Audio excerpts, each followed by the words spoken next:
Hey folks, Greg at Clearwater 124. Sunday night, messing about. A couple of things I'll go over here. My custom decals for my buddy's dirt track car finally came in.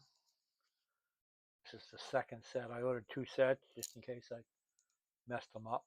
So I'll use them on a build some other time. So this is it. Mario Tree Service, that was his business in Vermont. And the cigarette warehouse, that's who his wife worked for. The decals came out great.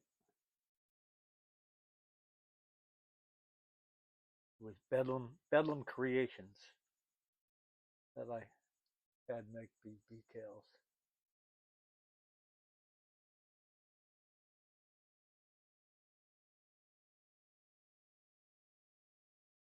So we're getting closer and closer with this build. The chassis is complete with the exception of the body mount rails. This is two-piece.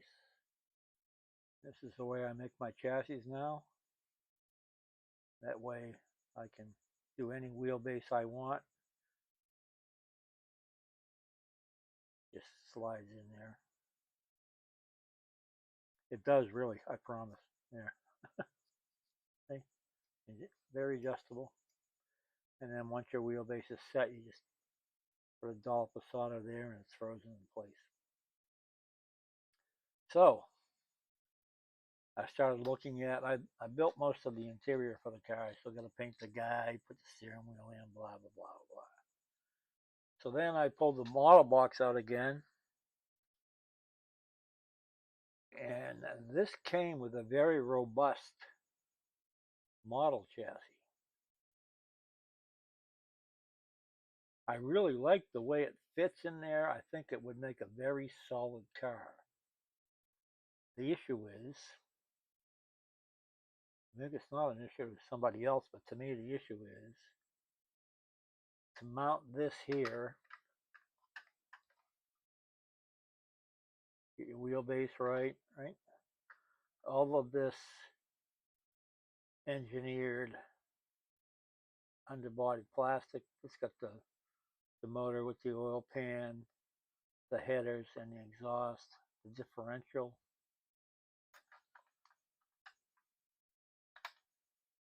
I would have to cut out a significant amount of that,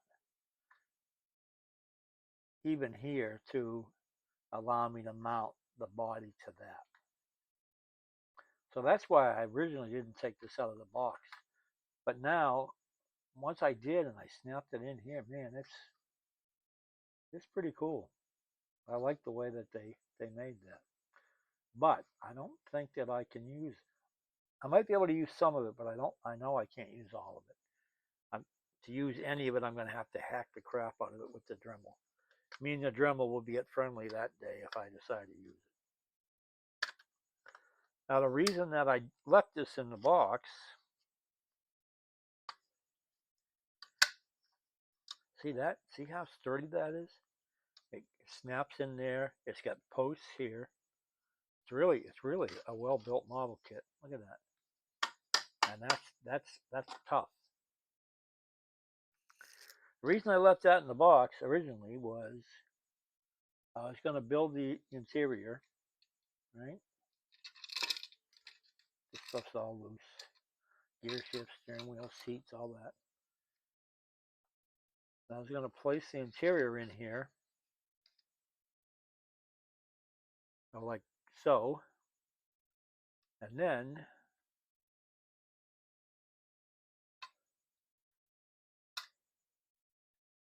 mount the chassis to that.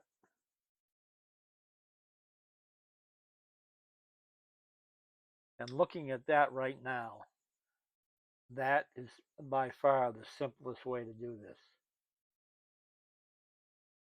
As sturdy as this is, I think there's just too much hacking to do.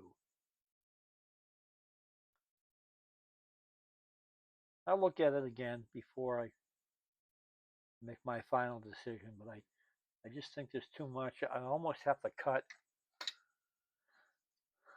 See, and you have to remember too, your wheels and tires have to fit into this area here and here. So I know this is going to have to disappear.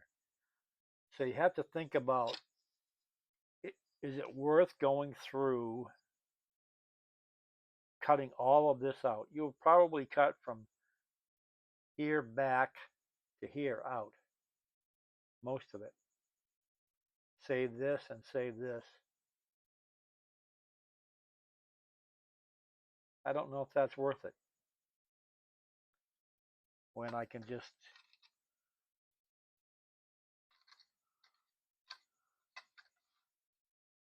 yeah, I can mount that in there. I can tape and glue here, tape and glue here.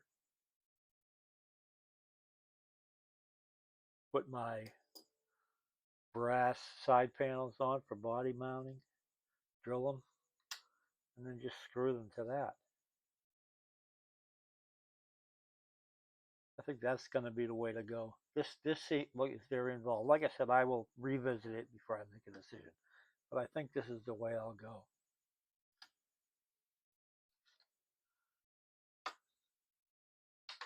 I'm happy with the way the paint. This is all clear coated. Clear coat went on awesome. A lot of people have an issue with clear coat and decals. I think it's because they rush it. Don't rush it. I just put my first clear coat. I miss it from 12 inches away, and I'm just doing rattle can clear coat. I missed it from 12 inches away. I wait and let that set. Go back a half hour later, get a little bit closer, and I do another light coat, not very much. And I do like 5 coats like that, a little bit more each time, but never a lot at one time.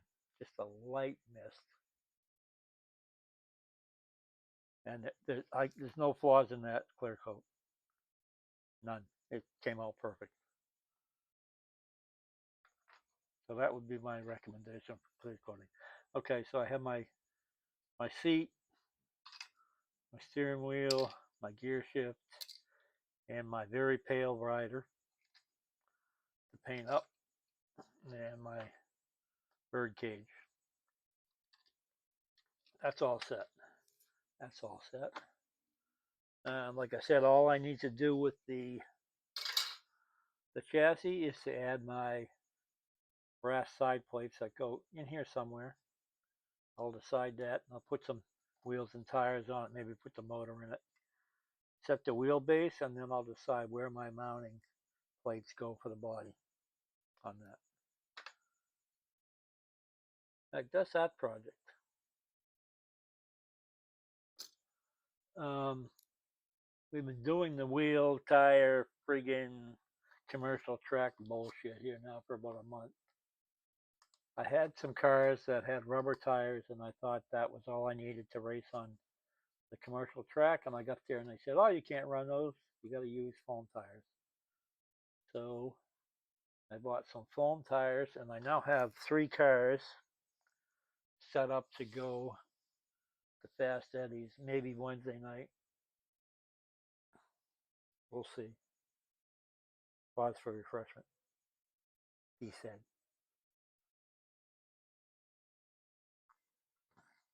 Like Joe Biden reading the teleprompter, right? Period. Okay. Um, I switched my 63 Impala over to foamies. And home tires on all 4 wheels. That will be going to Fast Eddie's.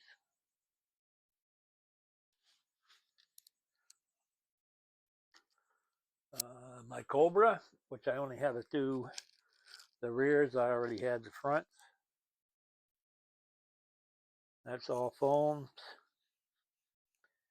That will be going to Fast Eddie's.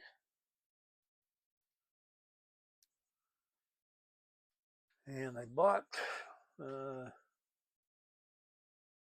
a complete set, 4 wheels and tires for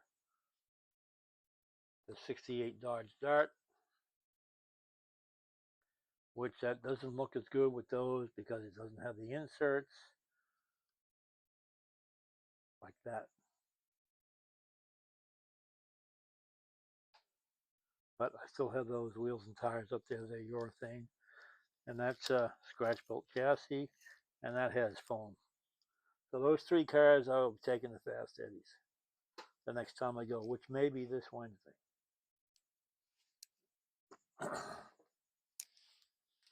I saw the truck and trailer and car that Tad 29, my friend Thaddeus, built for Home Racing World giveaway last month, and it inspired me.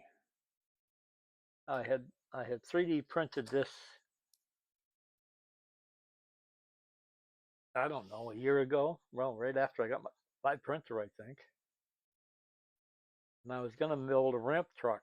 I have another 60 something Chevrolet pickup over there by my garage on my track. It's not a slot car, it's just a model I built 5 years ago or more now. And I was just going to make a ramp truck out of it. But I was looking at this the other day, and I think what I will do is I will make this a trailer. And then I will probably build that other pickup into a slot car with a hitch. And this will be maybe a dual wheel trailer.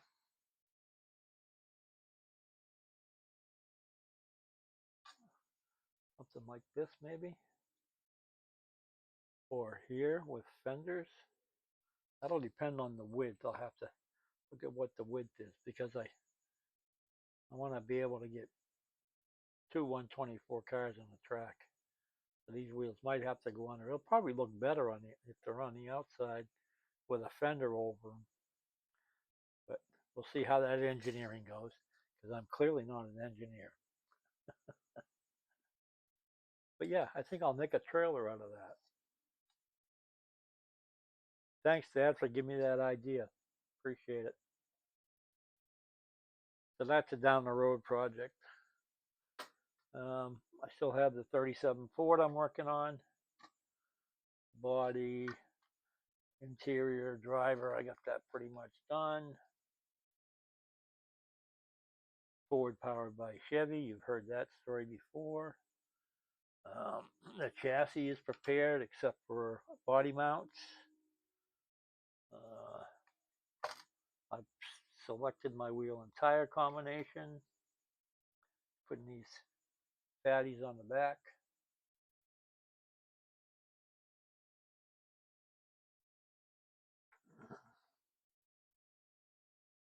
I may even use my custom, remainder of my custom decals on this. Wow, this paint is nice. That to me, a paint's good paint. I watched Shane Hughes from Slot Car Adventures, from one of the Aussie guys, and got me thinking about an airbrush and that Mobius. I researched those Mobius kits, airbrush kits. They look like they're pretty good stuff. The brush itself isn't too expensive. The most expensive part of the whole thing is the compressor. So,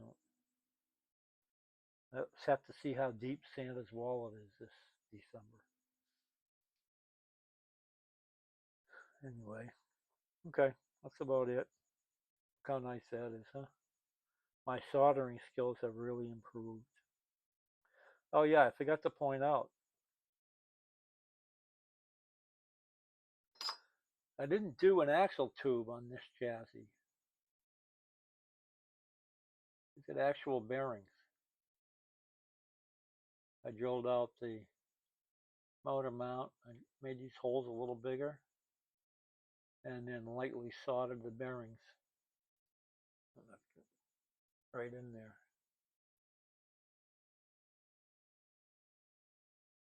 So there's no axle tube. The axle spins freely, like you put the axle in, you can just flip that around. Came out good. First time I've done that too. And I have the independent front axle set up outside for this car. So all my tricks I've learned over the last few months I'm incorporating in here. Okay, fellas, that's enough of this, I guess. Please put any comments down there in the bottom. Thank you if you're a subscriber. If you're not, please like and subscribe. I really appreciate it. This is Greg from Clearwater 124, and I'll see you next time. Bye.